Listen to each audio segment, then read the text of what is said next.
الشیطان الرجیم بسم اللہ الرحمن الرحیم۔ معزز ناظرین، السلام علیکم ورحمۃ اللہ وبرکاتہ۔ آج ہم علماء کرام کے مسائل کے حوالے سے گفتگو کرنے کی کوشش کریں گے۔ حضور نبی کریم صلی اللہ علیہ وآلہ وسلم نے اپنی میراث کا جب ذکر کیا تو فرمایا کہ پیغمبر کی کوئی میراث نہیں ہوتی، علم میراث ہوتا ہے۔ اور دوسری طرف حضور علیہ السلام کا وہ مسلح امامت جس پہ حضور علیہ السلام امامت کروایا کرتے تھے، اسی لیے ہم کہتے ہیں کہ مسلح امامت ہے۔ وہ کتنے خوش نصیب ہیں اہل علم اور اہل فضل جن کو اللہ تبارک و تعالیٰ نے وہ مسلح عطا فرمایا، علم کی ان گہرائیوں سے روشناس کروایا کہ وہ ممبر رسول پہ بیٹھ کے خطبہ دیتے ہیں۔ وہ ممبر پہ جس پہ آقا و مولا صلی اللہ علیہ وآلہ وسلم بیٹھا کرتے تھے، اس ممبر پہ ہمارے علماء بیٹھتے ہیں۔ اور وہ جا نماز جس کے آگے حضور علیہ السلام مسلمانوں کو جماعت کروایا کرتے تھے، ہمارے مسلمان علماء وہاں کھڑے ہوتے ہیں۔ تو اسی لیے تو صوفیاء نے یہ فرمایا ہے، صوفیاء کی کتابوں میں یہ لکھا ہے، بعضوں نے اس کو کشفی حدیث کہا ہے کہ حضور علیہ السلام نے فرمایا کہ میری امت کے علماء بنی اسرائیل کے انبیاء کی مثل ہوں گے، یعنی امت مسلمہ کو یہ اعزاز حاصل ہے کہ ہمارے جو نبی ہیں وہ تاجدار ختم نبوت ہیں، خاتم النبیین صلی اللہ علیہ وآلہ وسلم۔ نبوت کا دروازہ بند ہو گیا لیکن کار نبوت کا دروازہ کھلا ہوا ہے، یعنی کار نبوت کا کام جاری ہے۔ کوئی بھی بندہ نبوت والا کام کرنا جائے تو وہ کر سکتا ہے، وہ نبی نہیں ہو سکتا، نبوت کا دعویٰ نہیں کر سکتا۔ نبوت کا دروازہ بند ہو گیا، آج کے بعد کوئی نبی، حضور علیہ السلام کے بعد کوئی نبی نہیں آئے گا، لیکن نبیوں کا کام امت کے علماء اور صوفیاء نے کرنا ہے، لوگوں کو اللہ تک پہنچانا ہے، واعظ و نصیحت کرنا ہے، کتاب و سنت کی تعلیم دینی ہے۔ تو یہ وہ خوش قسمت طبقہ ہے جو قرآن و سنت کی تعلیم دیتا ہے، یہ انبیاء کے وارث ہیں۔ لیکن ہماری تاریخ میں یہ عجیب ستم ہوا کہ جب انگریز یہاں پہ آیا برصغیر میں، تو انگریز کی آمد سے پہلے جو تعلیم تھی وہ دینی اور دنیاوی ایک ہی تعلیم سمجھی جاتی تھی، جن کو منشی فاضل کہا جاتا تھا۔ لیکن انگریز نے آ کر دینی اور دنیاوی تعلیم کو علیحدہ علیحدہ کر دیا۔ اس نے دین کی تعلیم حاصل کرنے والے اور دین کی تعلیم پھیلانے والوں کو نشان عبرت بنانے کی ایک پلاننگ کی، کیونکہ انگریز کے خلاف اگر سب سے زیادہ کسی نے جہاد کیا ہے، انگریز کو اگر آخری دم تک برصغیر میں کسی نے تسلیم نہیں کیا ہے، انگریز کی حکومت کو اگر عملی طور پہ کسی نے نہیں مانا ہے، تو وہ برصغیر کے صوفیاء اور علماء ہیں۔ وہ کسی مسلک کا بھی صوفی ہو، کسی مسلک کا بھی عالم ہو، کسی مشرب کا صوفی ہو، تو اس نے انگریز کی حکومت کو تسلیم نہیں کیا، اس نے للکارا ہے۔ وہ صبغت اللہ مجددی کا جہاد ہو، وہ پیر صاحب پگاڑوں کی حر فوج ہو، وہ مجدد الفسانی کے وہ نقشبندی مجاہدین ہوں، وہ ریشمی رومال کی تحریک ہو، وہ احمد رضا خان بریلوی کی تحریک ہو، وہ پیر میر علی شاہ کی تحریک ہو، کوئی بھی تحریک تھی تو لیکن برصغیر میں ایک بات ثابت ہے کہ ان بوریا نشینوں نے انگریز کو للکارا ہے، اس سامراج کو للکارا ہے۔ تو انگریز نے ان کی تعلیم کو اور علماء کو بدنام کرنے کے لیے جعلی ہتھکنڈے استعمال کیے، اور اس طرح کے ہتھکنڈے استعمال کیے، وہ لارڈ میکالے کا بنایا ہوا نظام تعلیم کہ علماء کو اس حد تک نیچا کر دیا جائے کہ معاشرے کی سوسائٹی میں کوئی بندہ عالم بننا پسند نہ کرے۔ چلیں 1857 سے یہ سفر شروع ہوا اور 1947 کو ختم ہو گیا۔ 1947 میں علماء اور مشائخ کی قربانیاں رنگ لے آئی۔ علماء اور مشائخ کا جو وکیل تھا قائد اعظم محمد علی جناح رحمۃ اللہ علیہ، ان کی سربراہی میں یہ ملک قائم ہو گیا، اسلامی جمہوریہ پاکستان بن گیا۔ لیکن 1947 سے لے کر آج 2020 ختم ہو گیا، 2021 شروع ہو گیا۔ اس اتنے عرصے میں ہم نے علماء کے لیے کیا کیا ہے؟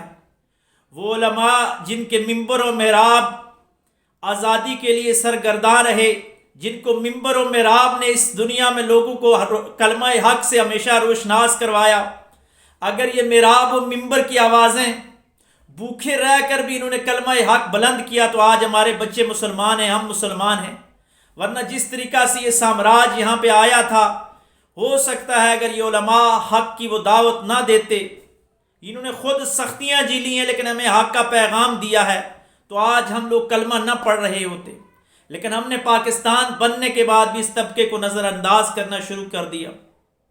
آپ دیکھیے، اندازہ لگائیے، کسی بھی مسلک کو چھوڑیے، سب مسلمان اجتماعی طور پہ یہ دیکھیے کہ ہمارے مسجد کے جتنے بھی علماء ہیں ان کی تنخواہ کتنی ہوتی ہے۔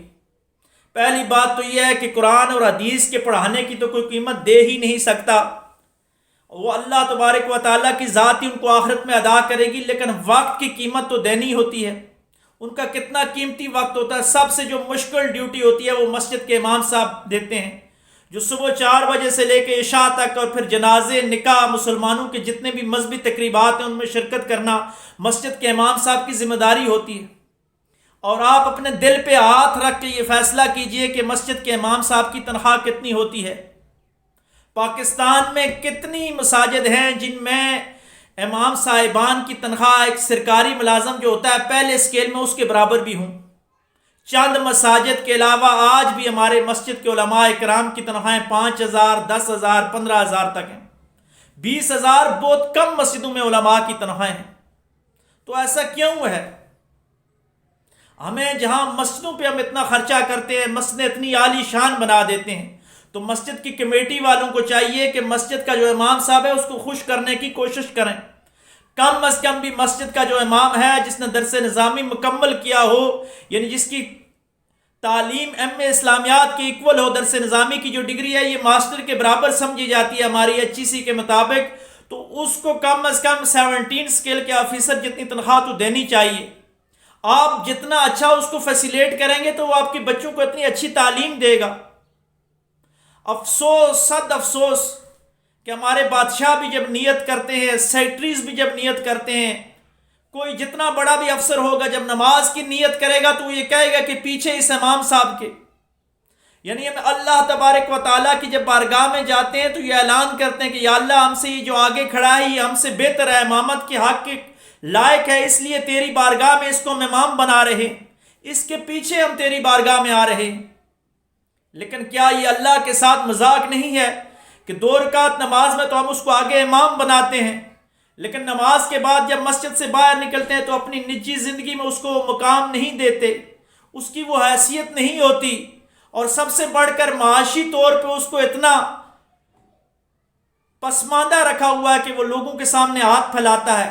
یاد رکھیے گا، جب اچھائی کے ساتھ، مثبت انداز کے ساتھ کسی بندے کی معاشی ضروریات پوری نہیں ہوتی تو پھر مثبت راستے چھوڑ کر منفی راستے اختیار کرتا ہے، پھر وہ نیگیٹو انداز کے ساتھ اپنے بچوں کا پیٹ تو اس نے پالنا ہی ہے۔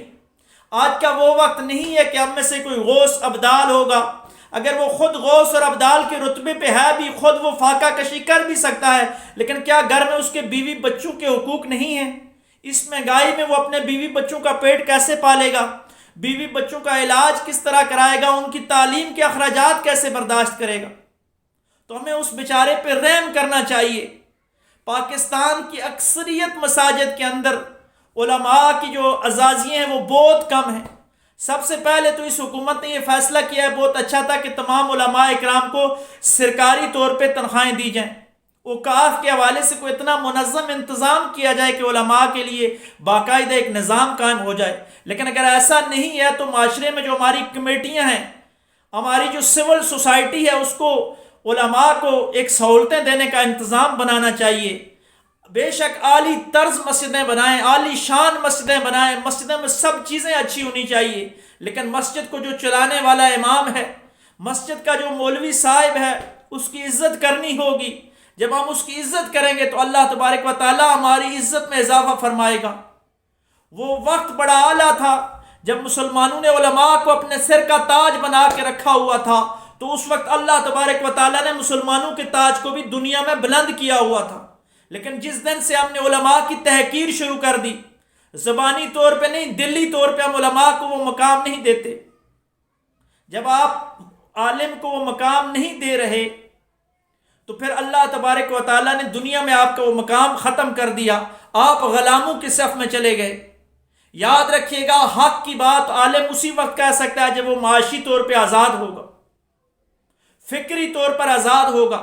معاشی طور پہ آزاد تب ہی ہوگا کہ اس کے اخراجات کا انتظام مسجد کی کمیٹی ضرور کرے۔ سب سے پہلے اس کے حقوق کا خیال کرنا چاہیے، پھر مسجد کی باقی سہولتوں کی طرف جانا چاہیے۔ جب ہم اس نہج پہ چلے جائیں گے تو اللہ تبارک و تعالی ہمارے لیے آسانیاں پیدا کر دے گا۔ آئیے اللہ تبارک و تعالیٰ سے یہ دعا کرتے ہیں کہ آج کے بعد ہم ہر عالم کی عزت کریں گے، ہر علم دینے والے کی عزت کریں گے۔ اللہ تبارک و تعالیٰ ہمارے معاشرے پہ رحم فرمائے اور ہمیں مسجدوں کو آباد کرنے کی توفیق عطا فرمائے۔ وآخر دعوانا ان الحمد للہ رب العالمین۔